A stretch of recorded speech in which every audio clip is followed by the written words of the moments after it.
Good evening, everyone. It's good to be back here doing the Lord's work with the Proctor Conference as always. We have all been called tonight in the wake of so many things happening to have a critical conversation, which is a regular occurrence here on these Proctor webinars. But we've got to have a critical conversation at this moment in particular because as Black men, we are greatly targeted for misinformation and disinformation. And we're seeing it play out more and more in this political season. So we want to talk as brothers, address brothers, hear from brothers from all over the country. And that's why we are here. So again, we want to welcome all of you who are here with us, and we're glad to have you. What we're going to do now is I want to introduce our panelists for tonight and what we're going to have a conversation, and then we'll have an opportunity to field some of your questions. And so, first of all, we have a very distinguished panel here representing, well, everybody here is a part of Proctor. And some of us, this is sort of a reunion of sorts because we was doing this every day during the pandemic, Lord have mercy. We welcome back the Reverend Marcus Tabb of the Samuel Wood Proctor Conference. Marcus, tell everybody your title and what you do for the Proctor Conference. Sure. Reverend Marcus Tabb, I am the coordinator with the Office of Resource and Clergy Development, Education Development with the Samuel DeWitt Proctor Conference. All right. We also have with us representing Proctor, and this brother has a new title, and we're happy to see him. This is a brother who, like me, has served God's people in Nashville. The Reverend Dr. Damien Durr. Welcome, Brother Damien. How are you, man? I'm good. I'm good. A pleasure to be with everyone on tonight, panelists, as well as everybody joining us. Reverend Damien, all I know is that you in leadership now, but please share your title with the family. Yeah, as you said, obviously been in the Proctor Network for a long time, but just recently started as COO and organizational strategist based upon a new opportunity that the Proctor Conference has to continue to scale and expand its work. That's a big title, COO. Right. Chief Operating Officer for the Lord, y'all. All right, we thank you, Brother Damon. We look forward to hearing from you. The Reverend Dr. Eric J. Gill, the pastor of Antioch Baptist Church in Tulsa. Dr. Gill, how are you, man? I'm good. I'm grateful to be here. Yeah, glad to see you, man, and glad you are here. Also, no stranger, everybody's part of Proctor, y'all. The Reverend Dr. Sammy J. Dow, Pleasant Grove Baptist Church in Marietta. You got a powerful thing going on down there. I'm in the spot. You follow some of these folk on Instagram, folks. You can see what they're doing. They down there cutting up in Pleasant Grove. Sammy, how are you? I'm doing well. Glad to be here with you all tonight. Looking forward to the conversation. Looking forward to you being here and hearing from you as well, my brother. And of course, last but not least, our dear brother, Willie Dwayne Francois III. I get all that. I got the middle name right, didn't I? You got it, bro. You got it. How you, my brother? No complaints, man. How about you? I'm fine. It's good. It's good to have you with us at Fountain Baptist Church. As a matter of fact, we're happy to be with you as well. All right. So again, folks, we can't have too many conversations as brothers. I was on the call last week, the Black Men's Call, in support of our vice president. But let's just kind of go around. Let's start with our COO. Reverend Durr, as as you contemplate and communicate with brothers, our younger brothers especially, what are some of the concerns that you are hearing from them that are top of mind at this moment? Well, I think it was mentioned by Reverend Dow a little while ago when we were having conversations prior to.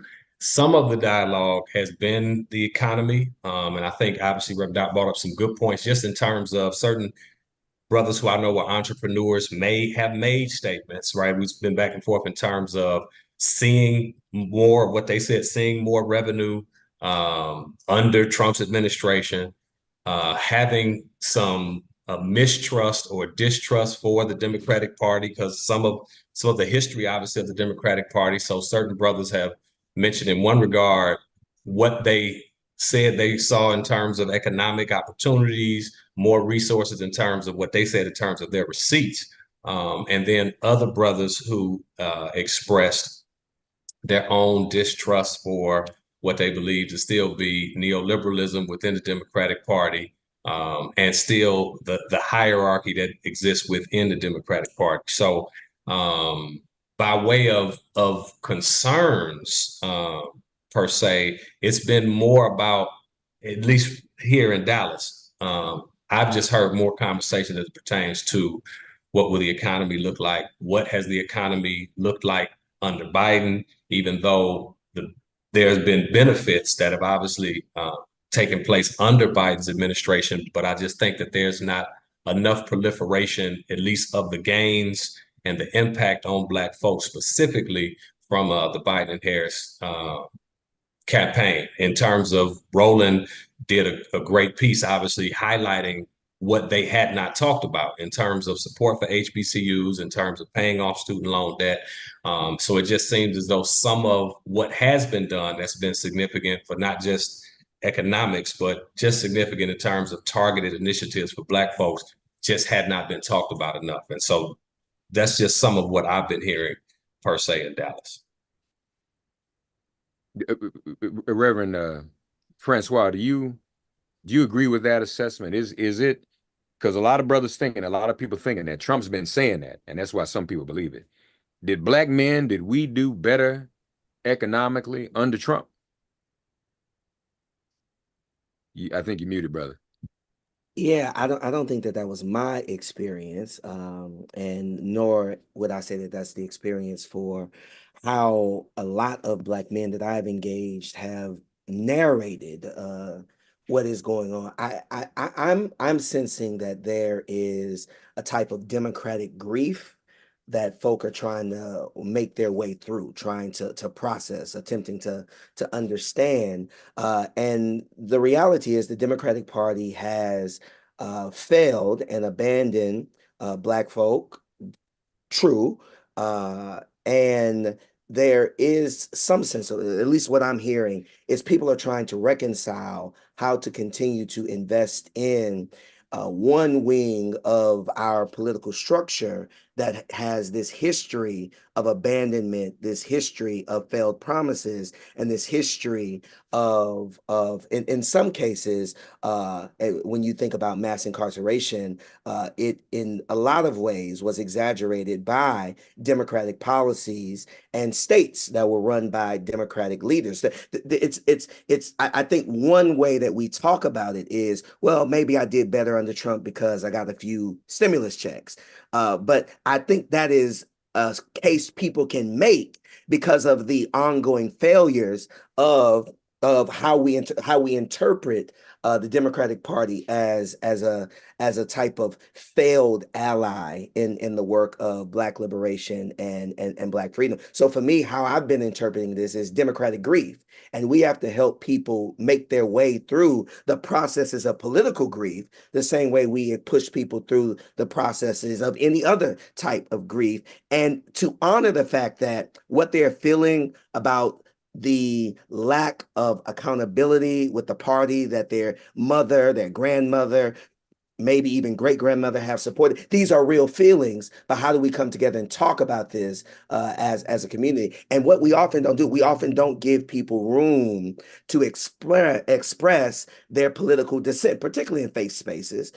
We still malign people as if people sitting in our pews are people who aren't voting. What we know is that church-going folk are some of the most voting folk. Black church-going folk are some of the most voting folk in the world. And we stand behind pulpits and we beat up people who are literally voting as if they are not. So we have to figure out how to create the context for conversations for people to process their political grief, their democratic grief.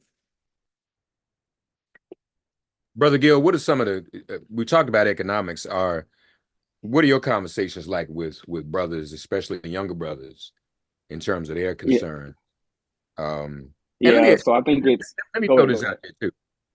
Because, you know, we're targeted, but then a lot of times we're stereotyped. So there's this notion, for example, and I'm just reporting, y'all, we're going to be as nonpartisan as we can tonight. Black men will not support a black woman running for president. We proved last week that that's not necessarily true. We had almost 50,000 black men on a call, raised $1 million in 2 hours. So on the one hand, we know there's a lot of confusion out here, but on the other hand, we're seeing a lot of brothers standing up in ways that we're all been convinced we just aren't going to stand up. So if you could address that as well, what are you hearing? Are you encountering brothers, particularly younger brothers, as Dr. Durr and Dr. Francois alluded to, who are dealing with a level of frustration and grief? Or is there some enthusiasm, or is it kind of 50-50? I think it's 50-50, and I think it's clouded in class as well. A little classism that goes into it, along with being with the Antioch Baptist Church. I've also been steeped in the Terrence Crutcher, and we go knocking door to door within the community. And some of the things that we hear in the disenfranchised North Tulsa community when it comes to voting is we was eating under Trump, right? End quote. It's a response to the stimulus check that Willie lifted up, but it was very centralized in this kind of individualistic kind of notion that kind of didn't expand beyond an immediate monetary response. But likewise, my colleagues talk about debt relief as far as college and student loans, as far as the Biden administration, and getting all those things handled. And so what I have been hearing is an overall frustration of having to choose between two evils. Because at the same time, like what has already been lifted up, there is an awareness of the corruption and immorality in both parties, the absence of Black voice, Black knowledge, and Black input in both parties. And Black people, by and large, just feel like pawns, particularly Black men, when it comes to voting season. Thank you, brother. Dr. Sammy, what about you, man? What have some of your conversations been like with our brothers? Overall, I hear, I sense, and share this feeling of fatigue. It feels like campaigns did not stop at all once the 2020 election was over. We've constantly been in this, for lack of a better term, terror dome of political uprising, it seems. Also, really a frustration with these promises that are being made. We help a particular party win the White House, the House of Representatives, and the Senate, and we still can't seem to get past the policies and the legislative priorities that we said we were going to get past, because we're in this tug of war within ourselves, within inter-party tug of war. Why can't we get police reform passed? Why didn't we get police reform passed when we had the White House, the Senate, and the House? Why didn't we get the John Lewis Voting Rights Act passed when we had the necessary majorities in the bodies to get them passed? And now again, We are telling everybody democracy is on the line. They've got to get out and vote. And people still have some questions about what we didn't deliver that they can remember from the 2020 election cycle. But I also think we've got to say to our candidates, you really have to tell the story of what you've done and not tell it from a 50,000-foot view. You got to tell this story from what matters to people in their day-to-day lives. When we hit people with messaging like democracy is on the ballot, how is democracy going to help me make sure that this rent and this mortgage is paid? These kids are about to go back to school. I've got to put clothes on their back. It's costing me $150, $200, $300 more at the grocery store every week to feed folks. My wages have been stagnant. I'm continuing to experience what feels like the same iterations of things, but we keep telling folks that everything's on the ballot. Literally, we've got to vote like our lives depend on it. And in their minds, you told us this in the last election cycle, and there were some things that were delivered. I'm not going to discount the administration for what I believe are some of their domestic policy achievements and accomplishments, but we also left a lot on the table. If we're honest, we left a lot on the table, and we've got to be honest with people about voting and what voting means. We got to stop promising people the world for their vote and let them know we show up, we vote, we get a little progress. We've come back, we vote again, we get a little progress. We've got to be honest with people about the incremental change that is the reality of our current American democratic experiment. Because if we're going to keep promising people democracy, let's be honest about what we can do, what we can't do, and legitimately what we know the party won't do, so that way folks have a realistic sense of what's happening. But I'll sum it all up. People are tired.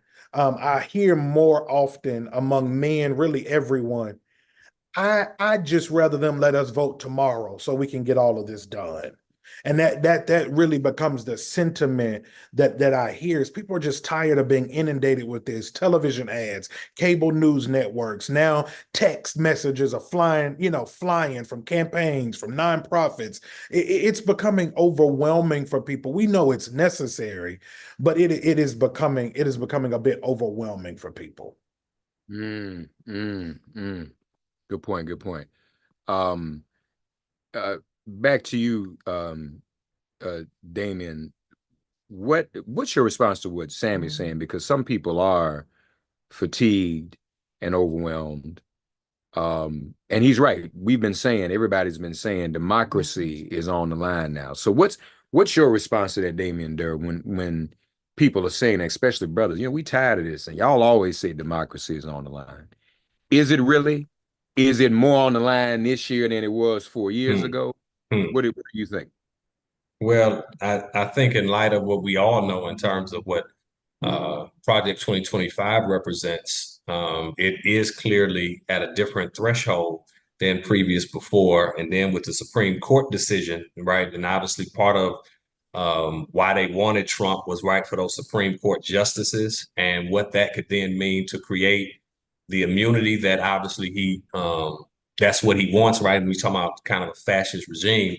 And I think that part of, in light of what's been shared, we obviously talk about the difference between federal and state, but the notion of electing somebody at that office, that person, is not just about the person, but it's also about the administration that the person is going to empower and embolden. And I think that part of the conversation sometimes are not being had as it pertains to the administration that individual seeks to bring to bear, and then the spirit of the person, right? Because there is the whole notion of, in the hip hop community, Kodak Black and him defending Trump. There is that whole notion of exoneration. Even 50 Cent putting Trump's face on his body, right, after the whatever that was that took place a few weeks ago. So I think that part of the challenges in some regard are the ways in which some cultural folks, right, continue to show a certain level of support, while the conversation is sometimes not really broken down. But I think this Project 2025 is creating a different conversation among a whole lot of us based upon seeing the collaborative, strategic, sinister, and systematic effort that's been put together over a course of time to really create something that looks nothing like democracy. So I think that having the conversation more specifically, as was shared, in terms of how is this going to affect day to day, but what's going to be the long range or long term impact of police officers being able to have immunity, and what that means in terms of them being able to operate with that certain level of impunity and not be held accountable, right? And what that means for us. So I think that some of those specific pieces being more talked about thoroughly in terms of what an individual in the administration that individual represents and what that's going to mean for everybody. Yeah. Willie, Francois, when we talk about democracy, what do you think? Is this something that resonates? I would think, and since Damien brought up immunity, Trump said, I think Saturday night, he announced that he wants to give federal immunity to all police officers. Now, it would seem to me that in and of itself would be a deal breaker for brothers. And all these 50 and all these other rappers, Sway J and all of them jumping on the bandwagon. It seems to me like that would wake them up. The Democrats, and I want to address what Sammy said. We'll come back to that, because sometimes people don't even know what the process is and why a bill can't get passed. We're going to touch on that later. But Trump says he wants to immunize all police officers, knowing what police are doing to us. That, to me, is a clear signal on top of Project 2025 about what's at stake. Mm-hmm. I mean, I think we're at a different point, thanks to the Supreme Court, that a president can basically do anything, including offering people immunity potentially by executive order, because there's no Supreme Court that would check him at this point. So when he makes these types of promises, I think we ought to be clear that he now has the carte blanche opportunity to will into the public whatever is going on in his imagination, or whatever those who are cooking these things up for him are committed to. And I think that is why we should say that this is a particular threat to democracy, because whenever there are people who are above the law, democracy can't be real. I mean, to some extent, we have to ask ourselves, how much democracy do we really have in the United States? When you consider the ways that there is just massive unaccountability for what happens to Black folk by political folk, what happens to poor folk by the corporate class, by the elite ruling classes of this country. And all of these things are threats to democracy, from my opinion. And we have to be honest that there's authoritarianism at work in this country already, right? Like Georgia lives under types of authoritarianism because there's certain things you can't do. You can't pass out water in some places for election day. That's a threat to that's the criminalization of kindness, right? In Georgia, speaking again, because this is a state we need to win, churches can no longer bail out people from jail. That's a threat to democracy. So now you have Black folk who are living in jail, not because of the nature of their crime, but living in jail because of the nature of poverty. And the church, which is a charitable, justice-centered organization, is being threatened with criminal charges if they bail more than 3 people out. When we talk about the threat to democracy, I think we need to talk about it in those sort of brass tacks ways that folk know that there are significant consequences to what happens when we vote. This, I mean, I don't quite know what the messaging is, but what I know is when we say democracy is on the ballot, we are talking about the capacity to move around freely without being shot by somebody who won't go to prison. Democracy is making sure that folk can't tell you and tell your mother and tell your sister what she can and cannot do with her body. The democracy is making sure that student loans can be canceled out if a president believes they have the capacity to write that into law, and you don't have an obstructionist Supreme Court now saying that it's unconstitutional to forgive debt from folk who are strangled in debt. Like, these are democracy ideas. It's not just, I mean, January 6th was horrible. And we got to be honest that January 6th is something that should tell us that we don't want Trump in the Oval Office, and not to be partisan, but that's not partisan.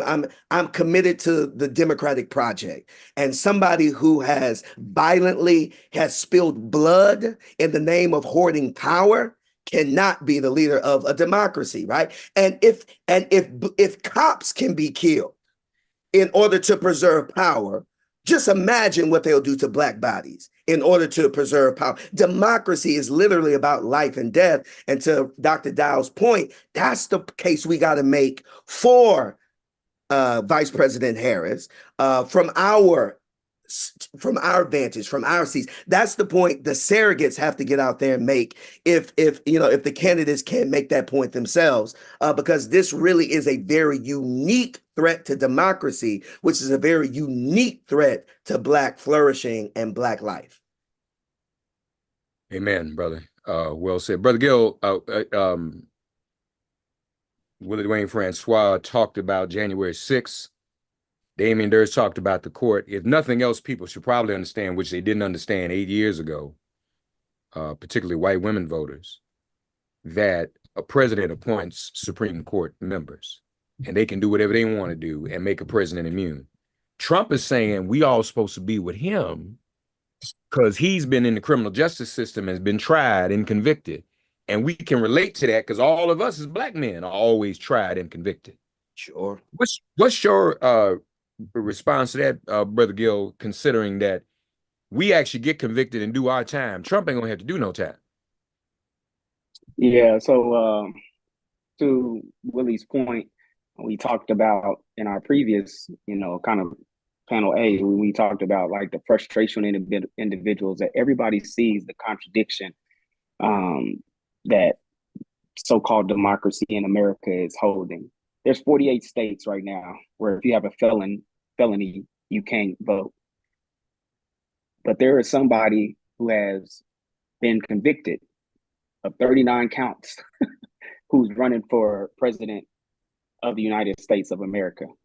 These are clear contradictions that any individual can see and they are naming. But I also want to make sure that when we talk about democracy and things of that nature and it being a part of the American, ideology, is that America will dismantle democracy if it's for the preservation of whiteness. Like they will do what it needs to do to preserve whiteness at all costs. When I was looking at Project 2025, one of the first things that came to my mind was how bold it was to put on paper a project that was so immoral and dehumanizing, and then code it in Christianity and then put it out for public consumption. Like, that is a whole nother level of narcissistic I don't cares, right? Like, we are going to preserve our whiteness at all costs, no matter who it is. If it might mean that these low-level police officers are going to be in line, then they're going to get some too.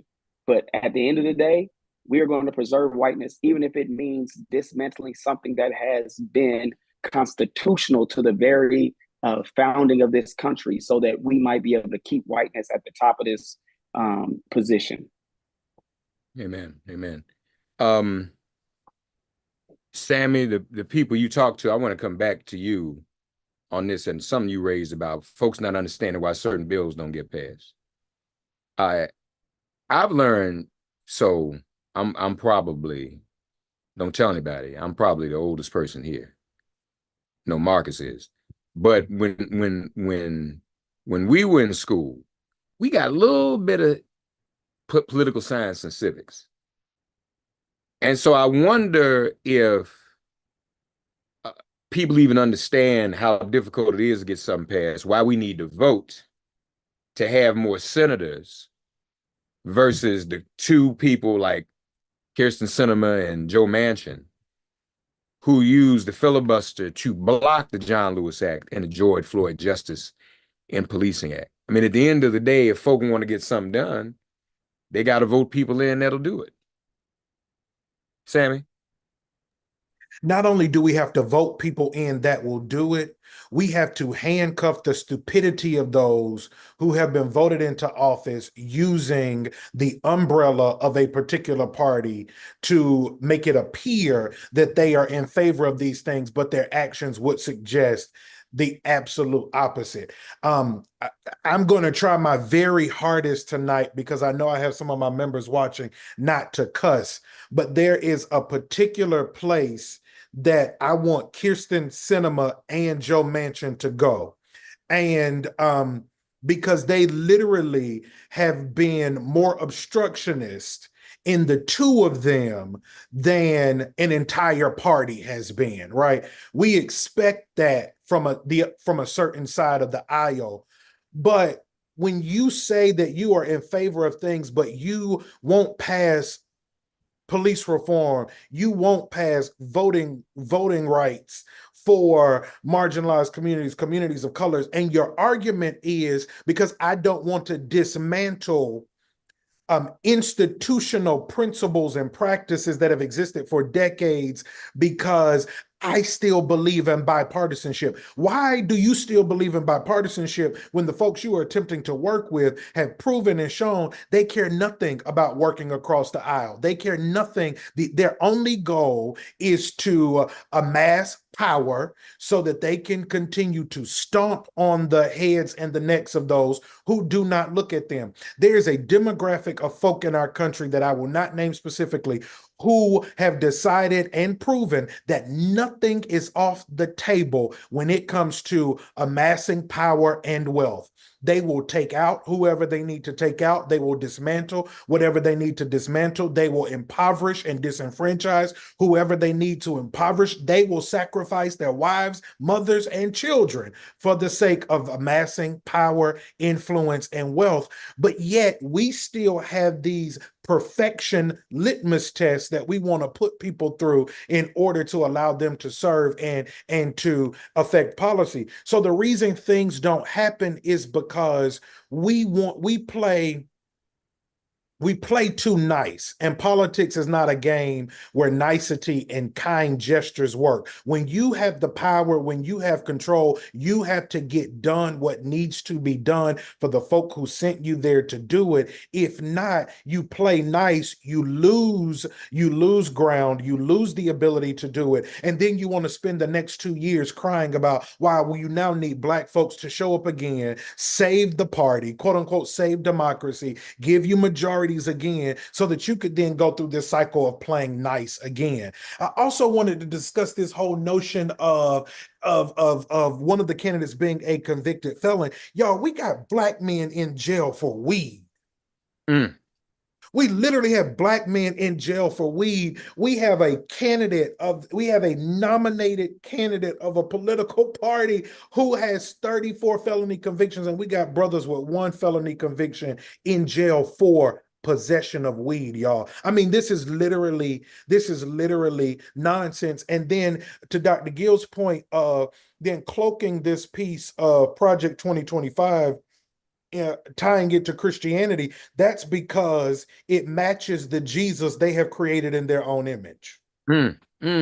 It matches the Jesus they have created in their image. If Jesus looks like me, and I feel like there's a particular bend and lens that I take to scripture, the hermeneutic by which I evaluate and discuss, deliberate, and live out the ministry of Jesus, they don't believe it has a liberationist approach because Jesus looks like them, which means he's concerned about what they are concerned about. And y'all, we've got to play the long game. So to Dr. Francois's point about now a court who has decided that government has a place in the doctor's office between our women and their doctors, and now government and the decisions that they can and cannot make about their bodies. That was a 50-year conservative strategy to dismantle that civil right. right?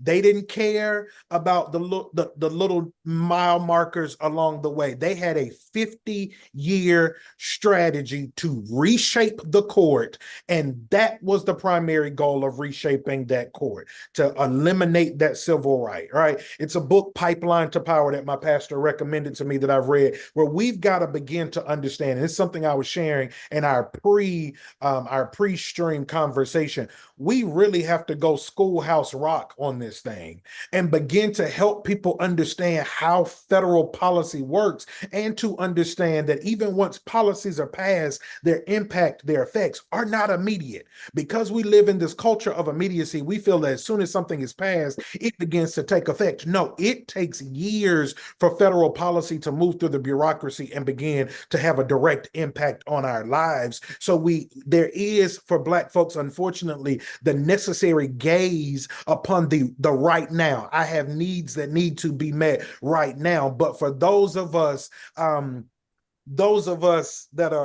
that have the ability and the privilege, I should say, of being able to also look at the long game, we've also got to begin to pay attention to the long game and understand this is not an overnight piece, but we've got to continue to lay the bricks on a strategy and a mobilizing infrastructure and commitment in our communities, so that we are moving the needle on a daily basis. And though it may take us some time to get there, every day we move closer towards our goal than we were the day before. A moderator's privilege. When Reverend Sammy Dow talks about 50 years, folks, that's another thing we've got to get ourselves together about. And I notice Dr. Jeremiah Wright, Daddy J, is on the Zoom too. Listen, God bless you, Daddy J, Reverend Dr. Jeremiah Wright, folks. One of his, well, almost contemporaries, he's a little bit younger, was Reverend James Lawson. We just said goodbye to him recently. And I shared some of Dr. J's words at the service. But what I was reminded of, brethren, is Reverend Lawson talked about and taught long-term protracted struggle. We don't do that anymore. It's instantaneous. And I want to tie that to what Sammy just said. Them folk were patient. They took 50 years to overturn Roe. Now, most of us, if we say, hey, y'all, we're going to start this, it might take us 50 years, we out. We're not going to do it, which is a historical. We're out. Yeah, today. What 50 days, you're right. I mean, where are the people who could do what they did during the Montgomery bus boycott? Not ride a bus for all those years. But check this out. Our ancestors, some never saw life without bondage and without the lash. But it didn't stop. They kept doing it because they knew the next generation would come along and continue to fight. Every round goes higher and higher. So that's something for us to keep in mind. Can y'all still hear me? It looks like my screen froze. You can still hear me, right? Yes, sir. But so what I want to do is, first of all, we want to get to some questions, folks. And we've only got a couple. We got a lot of comments in the chat. But if you all go to click the question button, and then come on, and then we'll get to some of your questions. Willie, you want to say something? Go right ahead. Yeah, I want to say something that I think is important, and it's been important for me as I think about what disqualifies Donald Trump from being eligible to be the president of the United States. It is not a criminal conviction that does that for me. And part of that is because I know the way the system has been rigged against Black folk, and the label of felon, the label of criminal is one that I know when my formerly incarcerated sisters and brothers hear it, it hurts them to hear it from us who are people who are committed to ending mass incarceration, who are committed to abolition. And I was challenged on that, not from saying it, but listening to a sister who was for all intents and purposes, in my opinion, a political prisoner in Alabama, and she brought to my attention that when we call Donald Trump that, convicted felon, criminal, It doesn't feel good to our brother, at least from her vantage. It's her story as somebody who was formerly incarcerated. And I thought about that. If this democracy is really going to be a place of freedom, formerly incarcerated people should be able to run for president and potentially win without their record being held against them. Now, I may be in the minority on that decision, but if this is a free country and we want formerly incarcerated people to vote, formerly incarcerated people should also be able to run for office. Donald Trump is disqualified because he abuses power. He cheats workers. This is what he's been convicted of. I found liable for. He cheats workers. He cheats students. He violates women. He uses the power of the presidency to protect his bad acting that has material, harmful consequences to people. I'm not against Donald Trump because he is a quote unquote criminal. I'm against him because he's a horrible human being who cheats people, who violates people, because I believe in a democracy that somebody can have a criminal record and should be able to be the president of this country if they are morally fit to be the president of this country. And having a criminal record does not speak to who you are as a moral being. Inherently, I want to say that. And to your point, I think oftentimes the notion of his convictions are raised, and that framing around language and the nuance there is so critical. But I think, Dr. Francois, I love what you just did there. Really, we raise the conviction, but it's not the conviction in and of itself. We are talking about the moral fiber and character of the person, which led to it needing to have been tried in court, but recognizing that many of our brothers and sisters are saddled with the reality of convictions based on the perpetuation of white supremacy, issues and notions of poverty, systemic racism and injustice, which often saddles them with that. It is not their moral fiber and character that situates them in those positions. But for Donald Trump, it very much is. So I love that nuance and that connection you make there, which again is important for the party to understand as you are looking at how you mobilize and engage your base. You've got to be very, very careful about this prosecutor versus felon language and speak more to the moral character that created that, because it was not injustice that landed him in that seat. It was of his own doing. Good point. And let me just add something real quick to what both of them have shared in terms of his unfitness. The notion of the promotion of violence and hatred, right, continuing to be a reflection of his moral bankruptcy. And two books that are critical, I think, to this conversation. One is The Immoral Majority: Why Evangelicals Chose Political Power Over Christianity, which is really why they chose whiteness, by Ben Howe. That's a great book that kind of gets into the white Christian nationalist justification for him in light of the hate and the fear, and the whole notion of them saying in that book, Richard Jeffrey saying, we don't want a leader like Jesus, right? In terms of, this is what, Jeffers says at First Baptist, his spiritual counselor. We don't want someone that's meek and mild. We want someone that's going to write this whole white masculinity and this uber masculinity that's connected to violence. So just those notions of hate and violence being the bedrock of what he promotes. But then Jesus and the disinherited, because what Thurman says is, when in the chapter on hate, when hate is a dimension of self-realization, the illusion of righteousness is easy to create.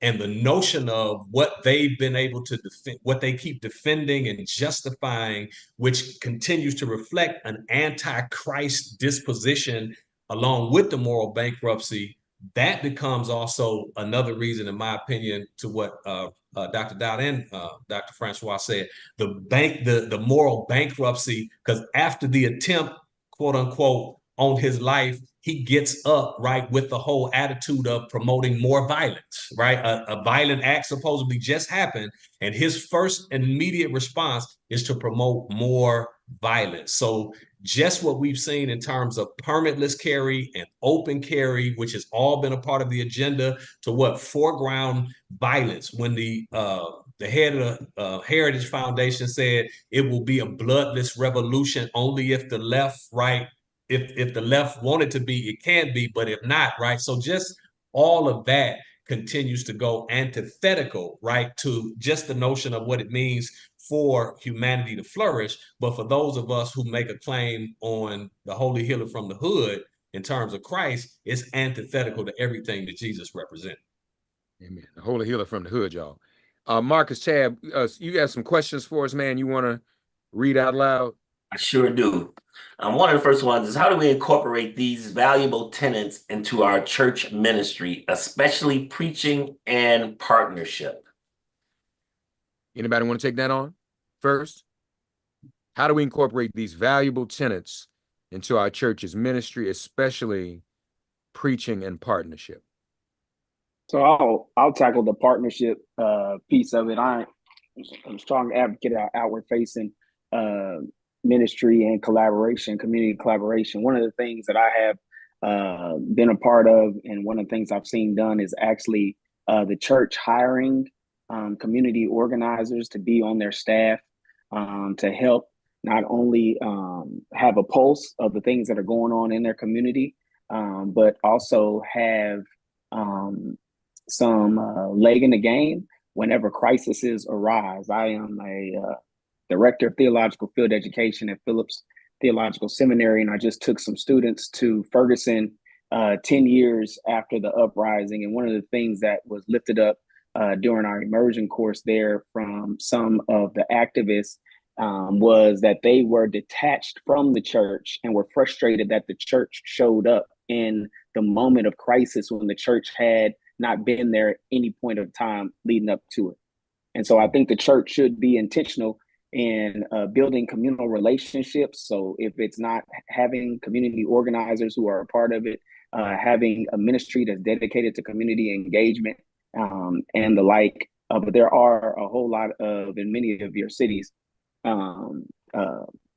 philanthropic groups and other foundations that are dedicated to social justice focused work that your church might not be focused on at the time, that you can partner with them, and they would love to have you. All right. I think in terms of the preaching piece of this, Dr. Francois, I would say, is the expert on merging this into your preaching, the expert of our generation on that. I would say you've got to have a commitment to not preaching headlines, not preaching clickbait. You've got to preach these tenets from a place of creating an ethos within your church community that values these kinds of conversations, because they then lead to ministry and training opportunities where you can expand on the conversation you've had sermonically and then begin to partner with organizations within your community, to Eric's point, that have the organizing, the mobilization skill set, tactics, and framework. And then you begin to have this dialogue and dance between those partnerships, trainings that need to happen. But if your commitment is whatever happened in the headlines, I'm going to find some cute way to make that my sermon title for the week, you're not getting at instilling these tenets. You've got to create this as an ethic within your church community, which means I may not preach the headline, but I continue to preach the tenets of justice, attacking white supremacy, dismantling white supremacy, understanding in the ways that Dr. Francois spelled out what we mean when we say democracy, right? Those are the tenets that you begin to preach, which isn't fun.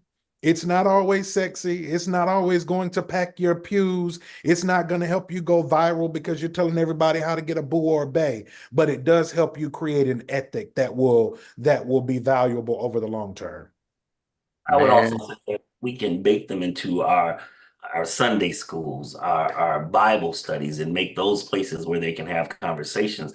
I also would agree with Dr. Gill, because I pastor a church in Chicago, and because of the demographic of our congregation, we're just opening up our doors to the grassroots organizations who are out there doing the work in the community and making sure that they have a place where they can gather, where they can assimilate the community as well, and then using our houses of worship as resources to the community, which is a product thing. I think what I would add to this is, at some point, pastors have to be willing to follow the pew.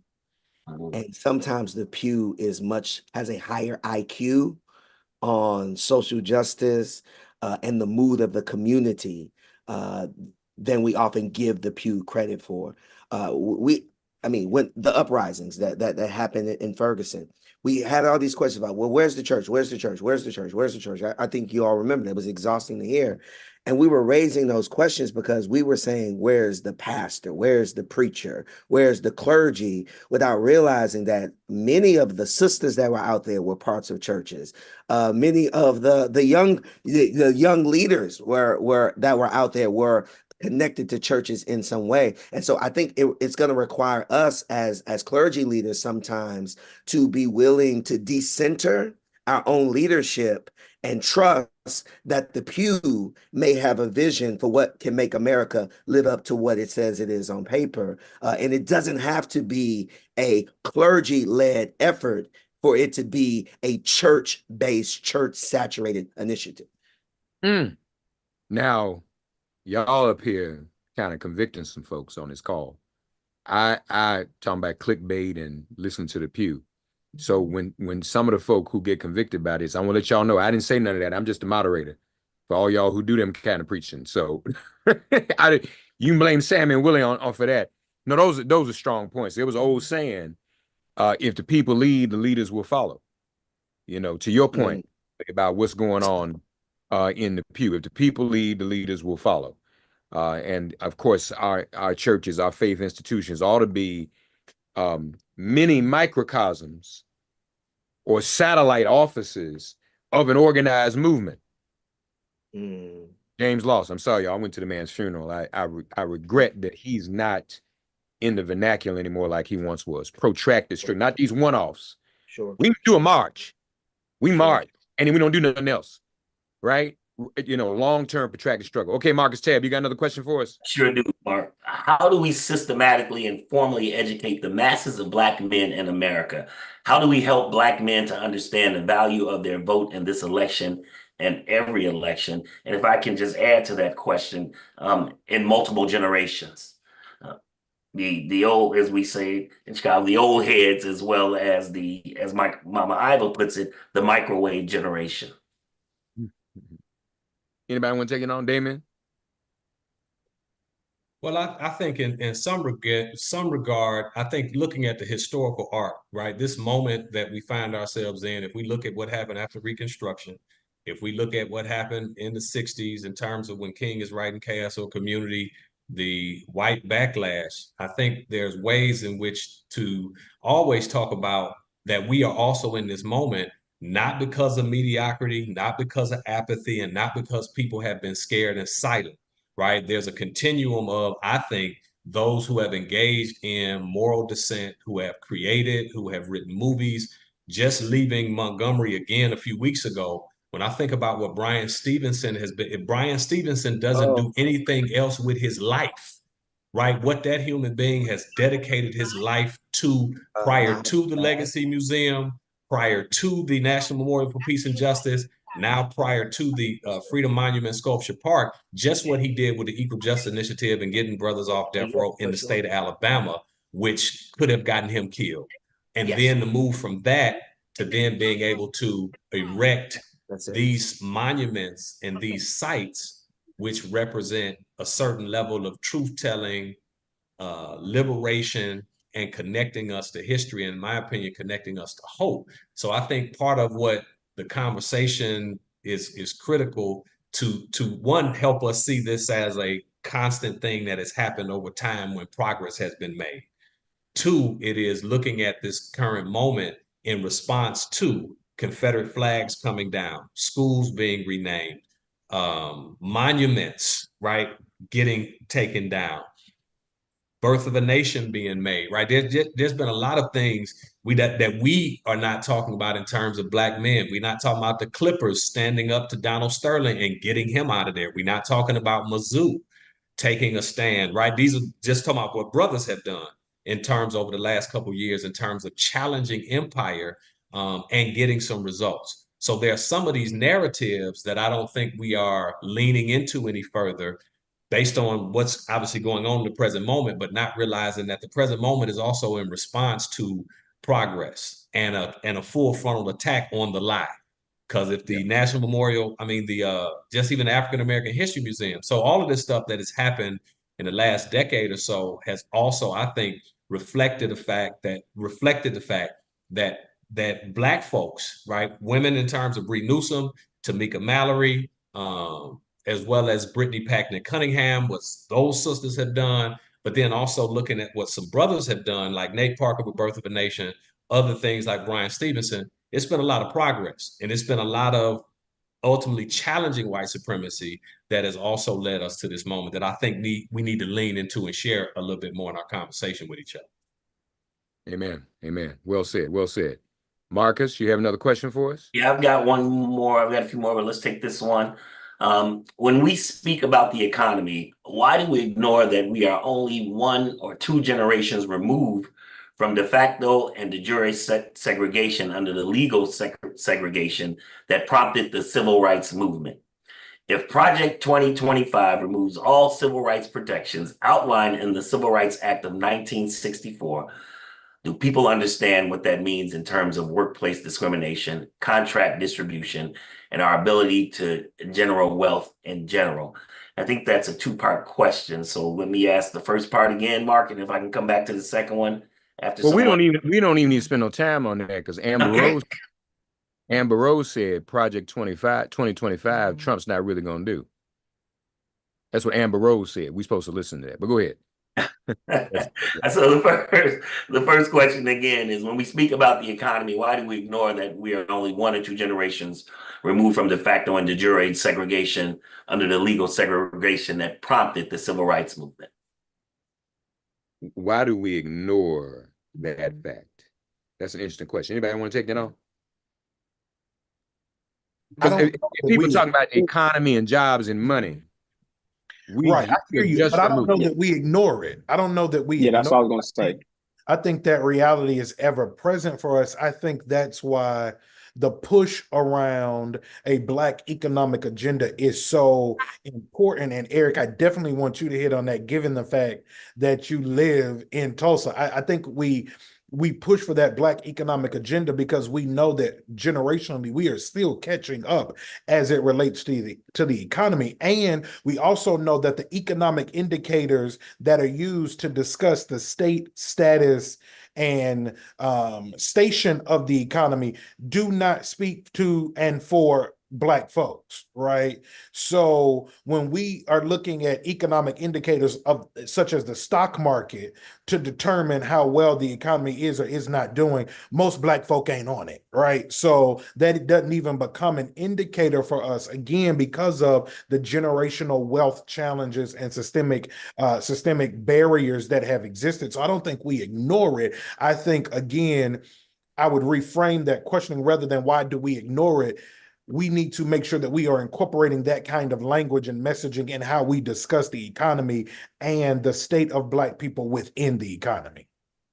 Yeah, and I'm gonna add too real quick, Sammy, that it's not even like ignoring it or even adding the language. There's a naivete and an ignorance to it, right? So particularly Project 2025 and this dismantling of the Department of Education. We in Oklahoma, we're already seeing that taking place with our appointed superintendent, right? They've banned books, they've shifted curricula, all of these things. There is litigation that's going on with the largest school district in the state because someone felt uncomfortable when they were being taught about the Tulsa Race Massacre, right? And so there is a level of not even being taught that the civil rights movement was at this particular moment in the timeline and the proximity of when it was in the timeline, let alone the things that took place during the civil rights movement and the correlation to how those things fit to the world that we live in right now, because there is a intentional erasure of American history, particularly in Black Native American histories, so that you are indoctrinated in this Americanized ideology of how things have always been. And so it's not necessarily that there is an ignoring, but an ignorance too.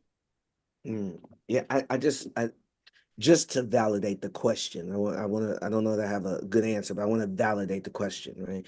I mean, it's easier for us to buy into the narrative of American progress because a few of us have, in some ways, benefited from financial, because of being in better financial footing. Some of us have benefited from class mobilization. It has happened for some of us, and that is real. And sometimes we can become blinded by our experiences, that we don't see what is happening to the masses of Black, brown, and poor white folk in this country because we have created our own types of social distance that allows our classism to keep us separated from the masses that are living under a significant weight of racial capitalism. I think that's part of it. Is some of us have bought into the sedation of assimilation. We become so American that we forget about people who are trapped at the bottom of our caste system. Because, I mean, let's be clear, 246 years of unpaid slave labor. It is difficult for a people to catch up 246 years behind. That's why we shouldn't be surprised that in 2021, stats came out that if we froze white wealth today, which we know ain't possible. If we froze white wealth today, it would take 228 years for Black wealth to catch up to white wealth, right? We have to talk about Jim and Jane Crow, the wage theft that was happening during that period is real. The wealth denying that was happening in that period is real. But we compound that with the fact that for 246 years, 242 years, we were not capable of earning money largely as a people. And if we don't talk about reparations as a part of healing that structural harm that was done to Black folk, then we ain't really having conversations about the economy because we can't save our way into that kind of wealth. We can't invest our way into that. We can't clock in and clock out with the wages we have now with that into that kind of wealth. There needs to be some structural repair that this country owes us because we can go down the list right now of all of the millionaires, billionaires who are beneficiaries of what happened during slavery, what happened with the convict leasing system, what happened during Jim and Jane Crow. All that works together. And we have to be okay with saying, no, that's not pulling the race card. That's telling the truth about America's racial capitalism.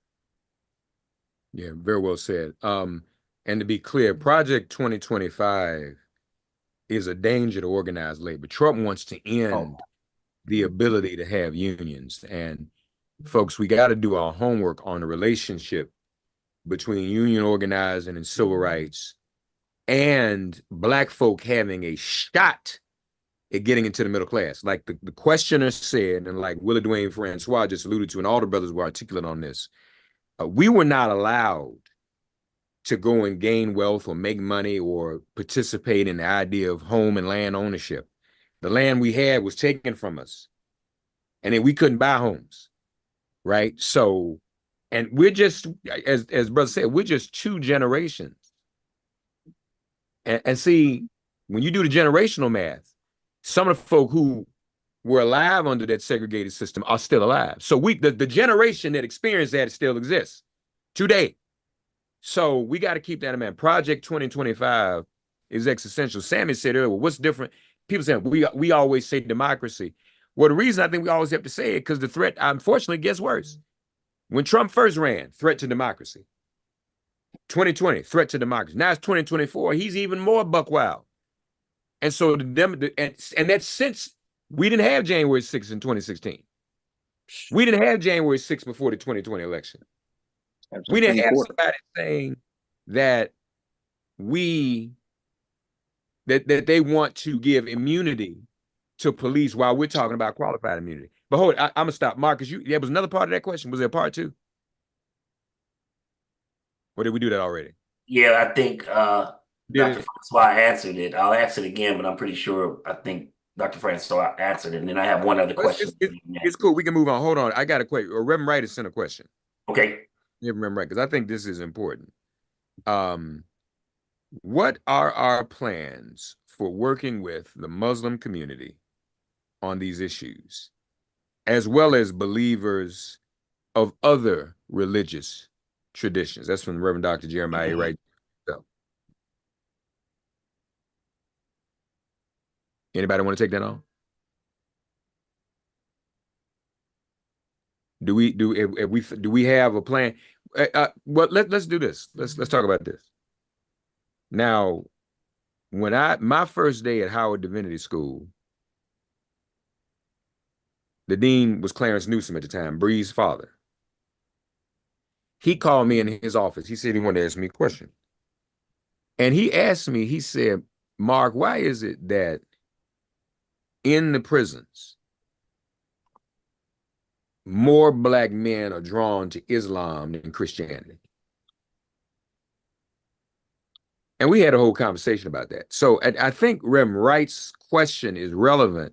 Oh God, yes. Because we dealing with a lot of brothers. So are we all in spaces even where our congregations and our faith institutions leave space for us as Black men, as Black Christian clergy, to walk with and amongst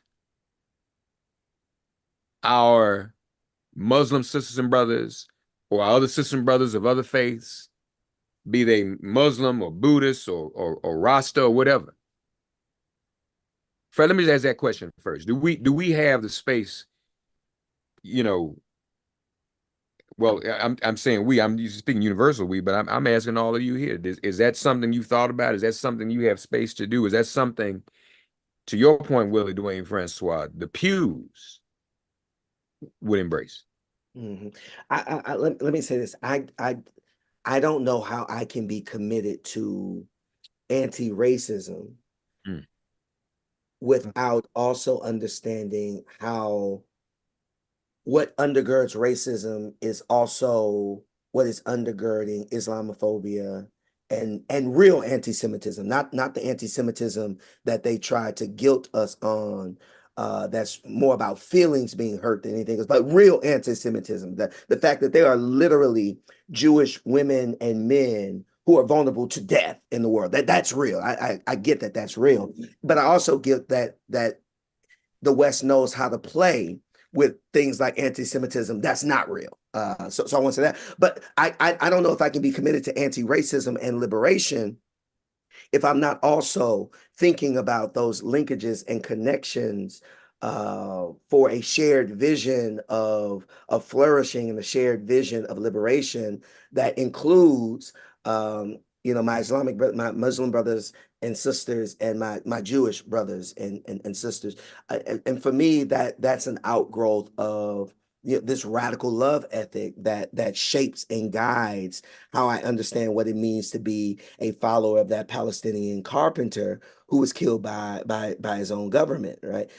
So I'm thinking through it. I'm always thinking about it because, to be clear, the white cop doesn't care if I'm a Black Christian or a Black Muslim.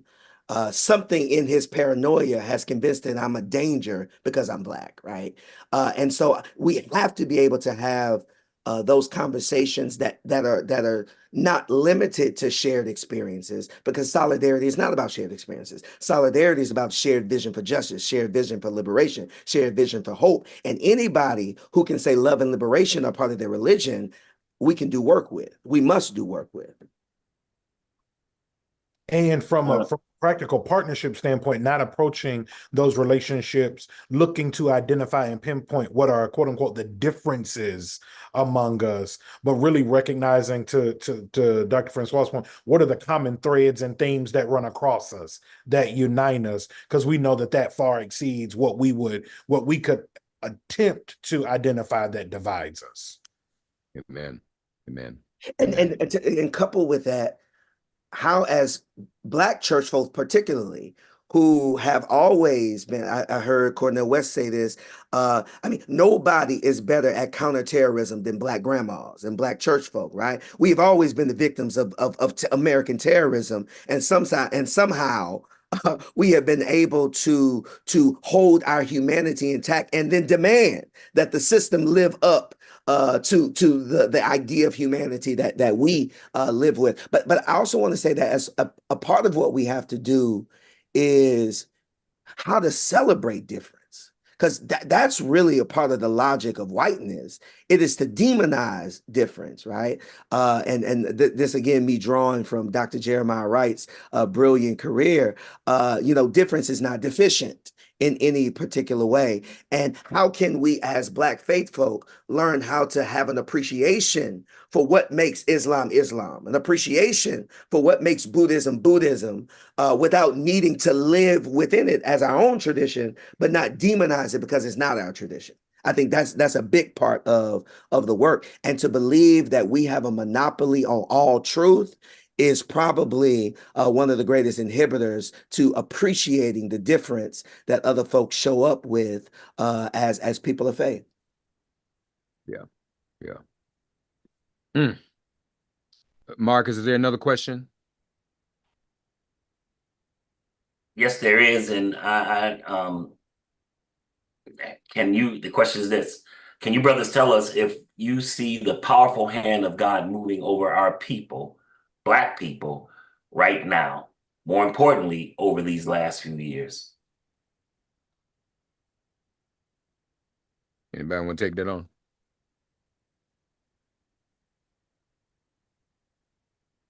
I mean, Great. Okay. I was going in all honesty, can you repeat the question? Can you brothers tell us if you see the powerful hand of God moving over our people, Black people, right now? More importantly, over these last few years.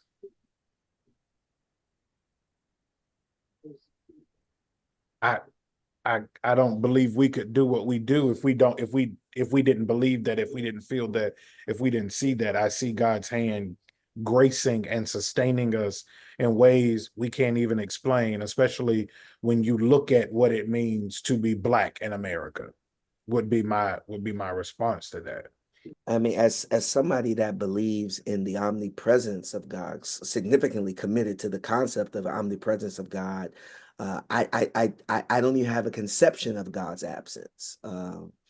And I grapple with that, because now what does it mean for God to be present and for trauma and for tragedy to occur?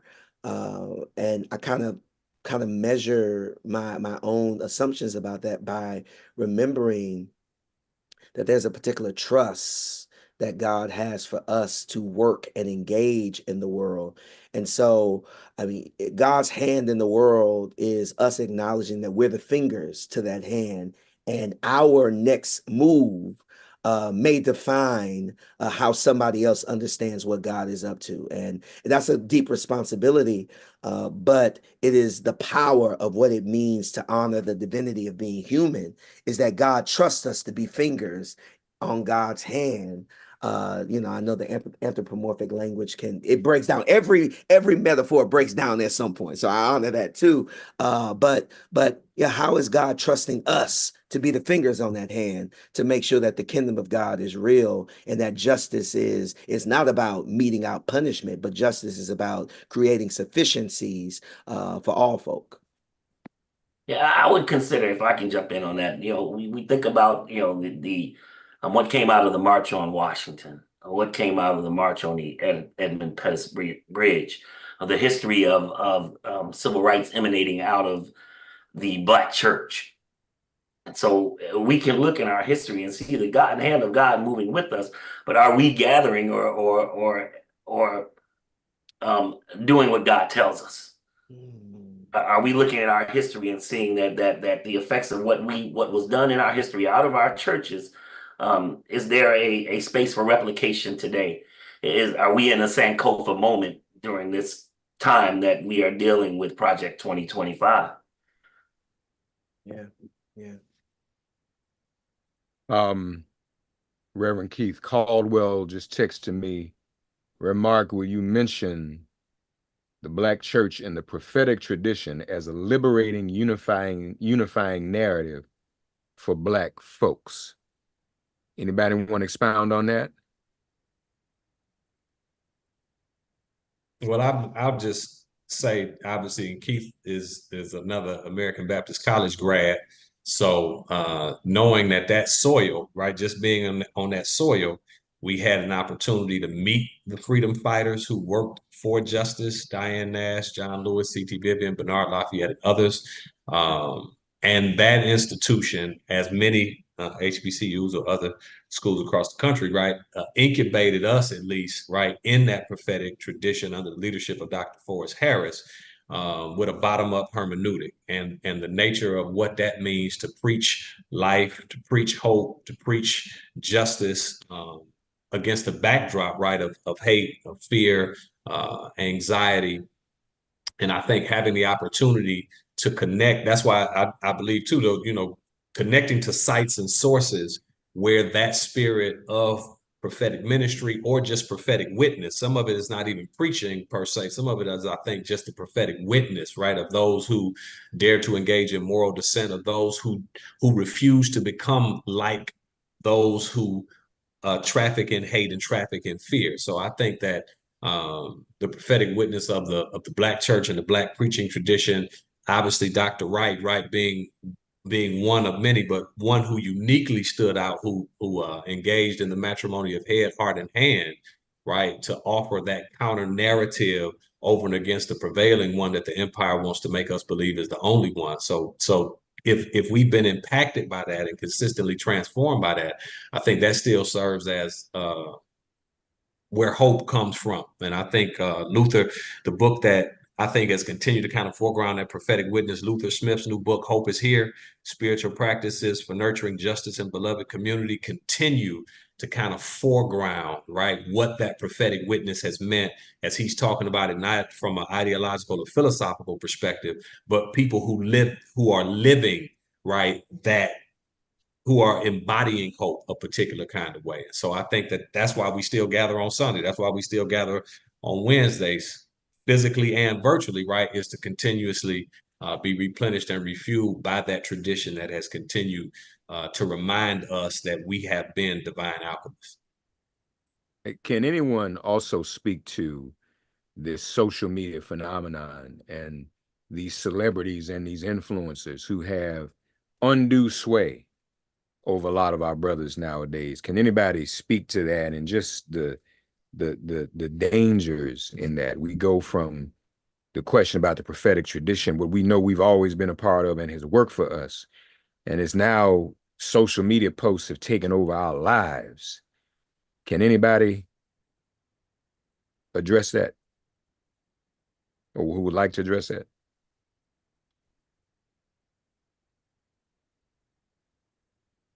You smiling, Sammy?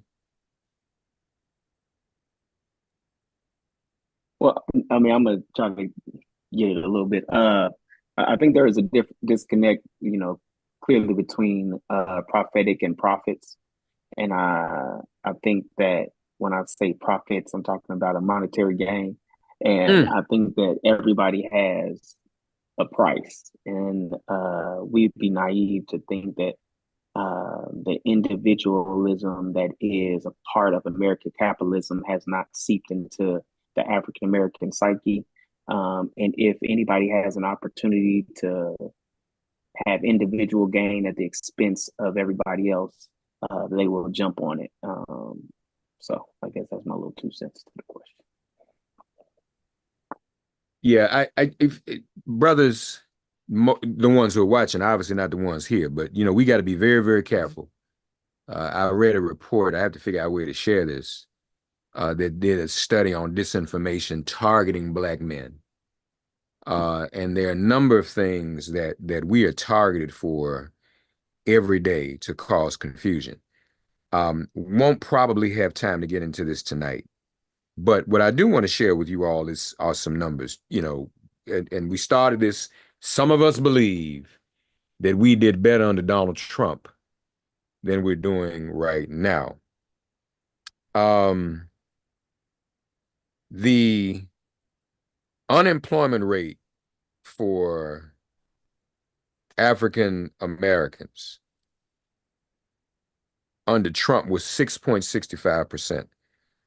Under Biden, it's averaged 5.86%, but it hit a record low of 4.8% in April of 2023 under Biden. That's the lowest Black unemployment has been in history.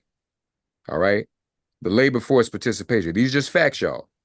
This is not a promotion of any candidate, but just we have to know facts. And the source of this information is politifact.com. For labor force participation rate, for Black Americans, labor force participation hovered between 62 and 63% before the pandemic under Trump, and after returning to nearly 62% under Biden. That's the population, the percentage of the population that is actually in the labor force. Excuse me.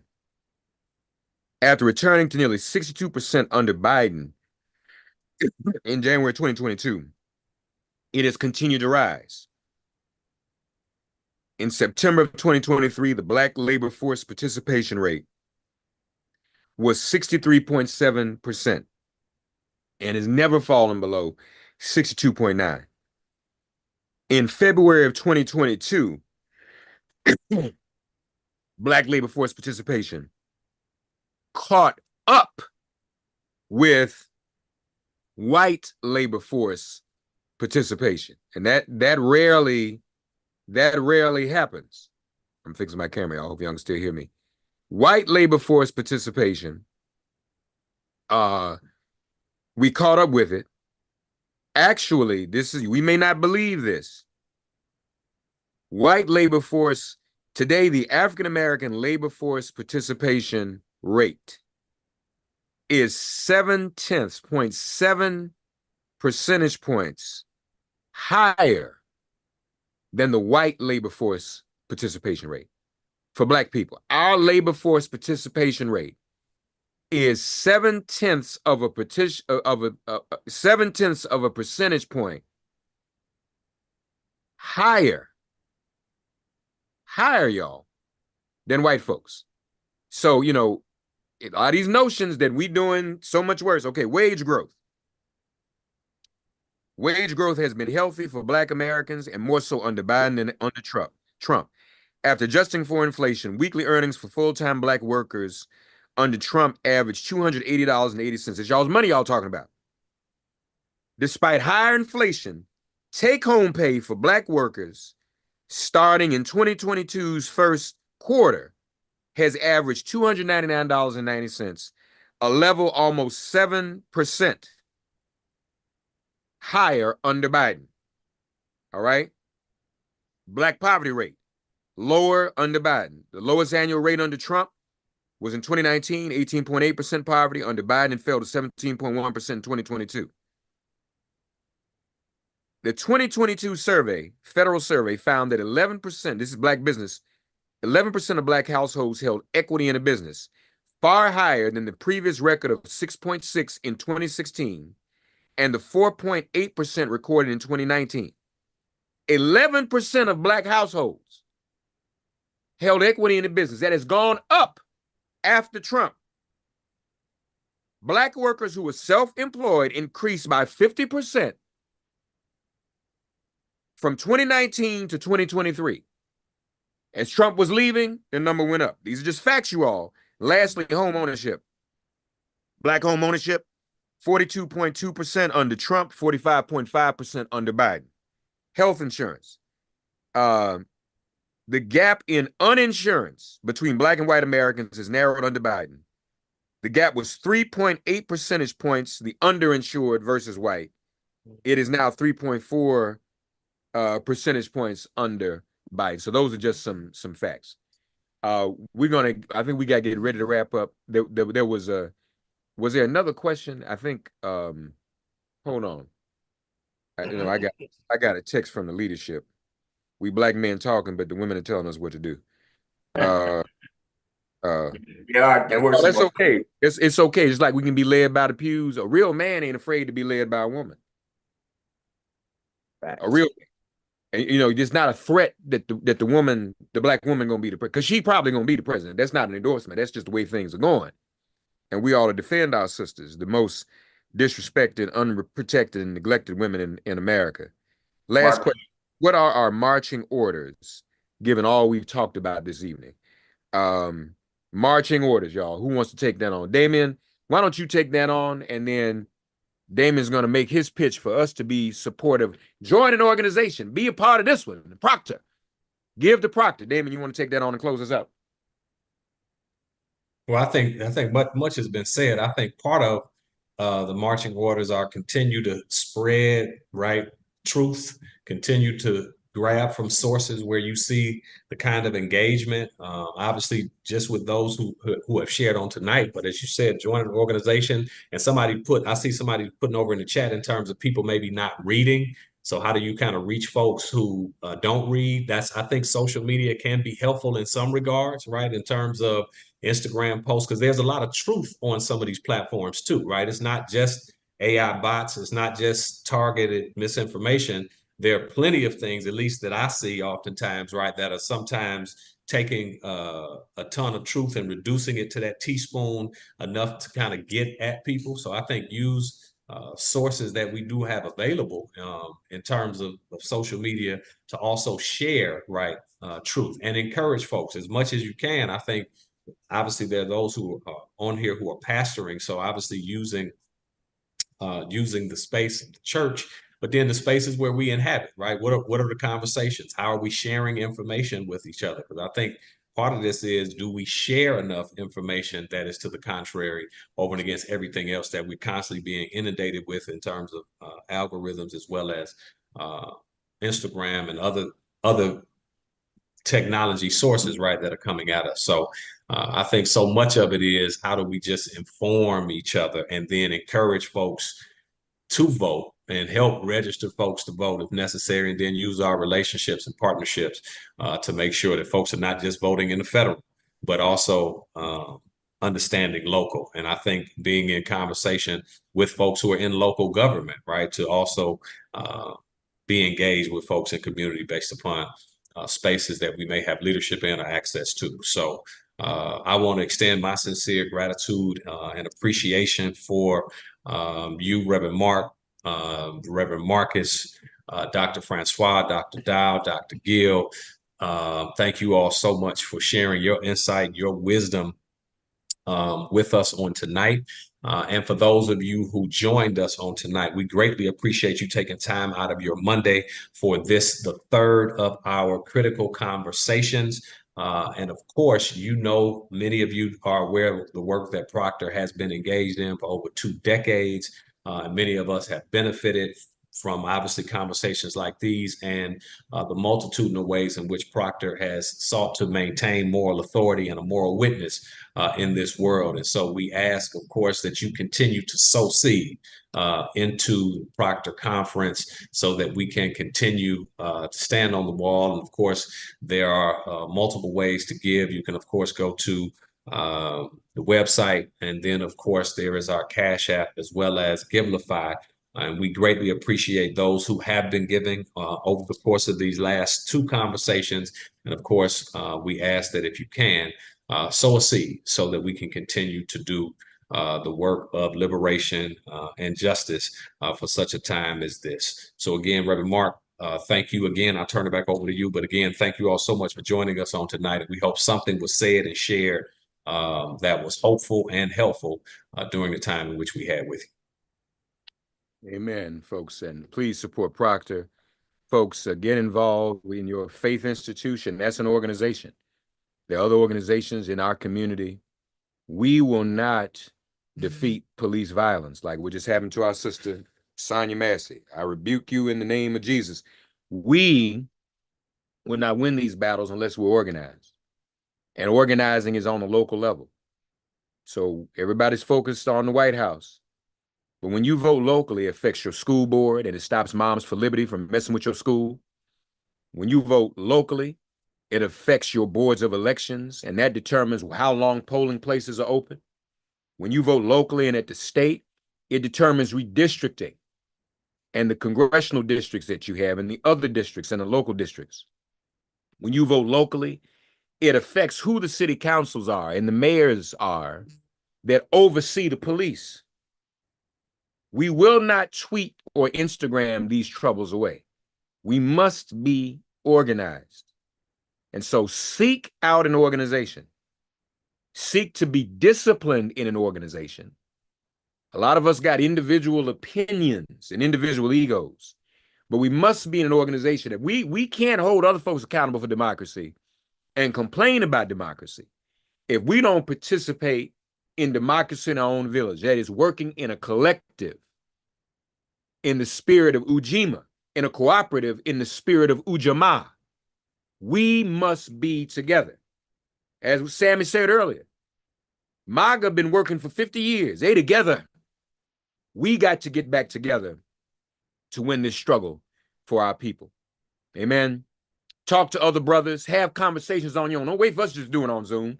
In the barbershop, sitting in the living room, talk to your sons, your fathers, your uncles. All of us sit up around and talk, because this is an opportunity. We need to get strong. It's still not easy for us, but we need to be men and be strong. Our ancestors, some of us think we big and bad. Some of us aren't even as strong as our ancestors. All they went through, and they didn't complain. There's no time for complaining. We need to get up into it. We need to protect our sisters. Next year will be the 30th anniversary of the Million Man March. And we took a vow that we would protect our families and our women. Let no harm come to another sister like Sonia Massey. Or let no harm come to the sister who's going to be the president, whether she becomes the president or not. These are the ideals we must stand up for as Black men. So let's man up and be men. For all of us here, thank you all for joining. God bless you. We put it on social media. Share this conversation. Use it as a template where you are, in your church, in the basement.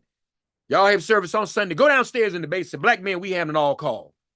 We're going to talk about what we're going to do for our communities and what we're going to do for ourselves. And some of us, lastly, talking about voting, some of us are going to have to decide, even on a local level, to make the decision to stand for office ourselves, to represent our families and our communities. Not run and hide, but stand up with our back straight. We can't always count on everybody else to do it for us. With that, God bless you. God bless Dr. Wright for being here with us. God bless the entire staff at Proctor, some of whom are here. Viola's here, Larita, Susan, Dr. Armstead, Julie's backstage. As you heard Brother Damien say, he's a COO. I'm the CAO. I'm the Chief Accountability Officer, so I can mess with people at work. God bless you all. Thank you all for being here.